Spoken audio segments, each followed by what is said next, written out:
Sot, Kuvendi I Shqipërisë thirret për të marrë një vendim me një peshë tepër të veçantë politike dhe historike, që shkon përtej rendit të zakonshëm të ditës dhe lidhet drejt për drejti me rolin e ri të Shqipërisë son në arenën ndërkombëtare. Projektligji që kemi sot në shqyrtim dhe më pas në votim ka të bëjë me ratifikimin e Kartës së Bordit Paqes, një organizëm I ri ndërkombëtar I ideuar, I propozuar nga presidenti I Shteteve të Bashkuara të Amerikës Donald Trump, ku Republika e Shqipërisë dhe kryeministri I saj Edi Rama janë ftuar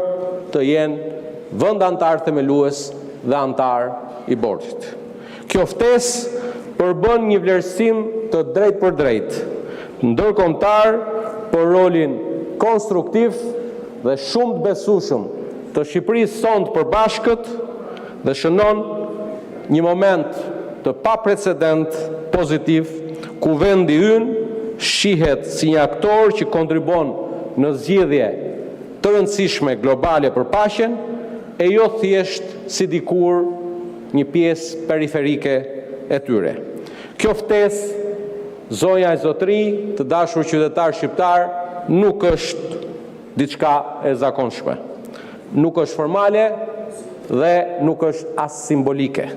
Në letrën zyrtare drejtuar kryeministrit të Shqipërisë, presidenti I Shteteve të Bashkuara të Amerikës, Donald Trump, e cilëson këtë nismë si një përpjekje historike dhe madhore, duke theksuar nevojën për një qasje të re në ndërtimin e paqes, një qasje e natyrës pragmatike, e orientuar drejt rezultateve konkrete për të sjellë paqe,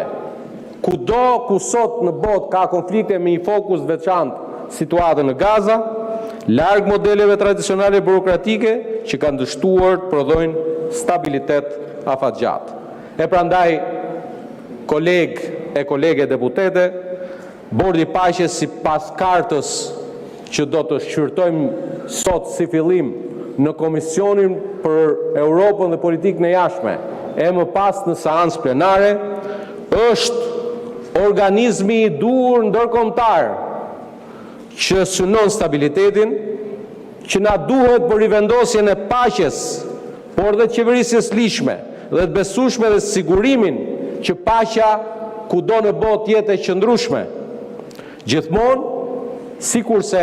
e nënvizon edhe në letrën e tij presidenti Amerikan Donald Trump, gjithmonë në përputhje me të drejtën ndërkombëtare.